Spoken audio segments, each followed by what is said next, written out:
xilli la qaaday xayiraadaha corona ee lagu soo rogay Turkiga iyadoo ololaha tallaalka uu ku socdo xawaare dardar leh oo u muuqata in guul laga gaari doono fayraska corona. wadamo badan ayaa bilaabay inay ka saaraan Turkiga liiska wadamada halista badan ee fayraska corona una ogolaaday muwaadiniintooda inay u safraan oo ay fasaxyada halkaasi ku soo qaataan. wadamadaasi waxaa ka mid ah Ruushka.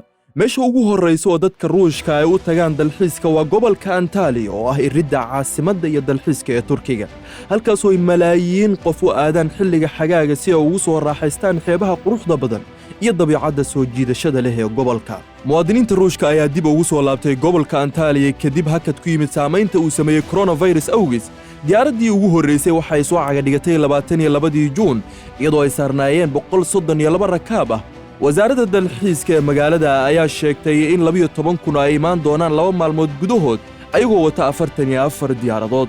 4 bilood ee ugu horreysay sanadkan Ruushyaanka u soo dalxiis tagay Antalya ayaa gaaray 300,000 waxayna noqdeen kaalinta koowaad marka laga eego tirada dalxiisayaasha halkaasi tagay. waxaa ku soo xiga Jarmalka oo kaalinta labaad ku jiro iyo Ukraine oo ku jirta kaalinta saddexaad.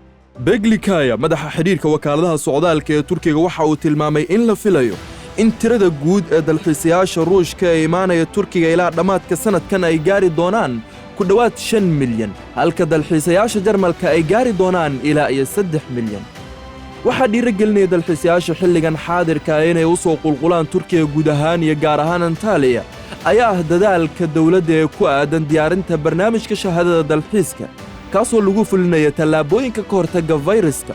waxaa kaloo ka mid ah hubinta xaaladda caafimaad ee mid kasta oo ka mid ah shaqaalayaasha ka shaqeeya xaruntan iyo soo booqayaashaba. aan ku weydiiya dhegaysta, ma jeclaan lahayd in aad dalka Turkiga u imaado dalxiis? gobolkeedsa jeclaan lahayd in aad wakhtigaaga ku qaadato?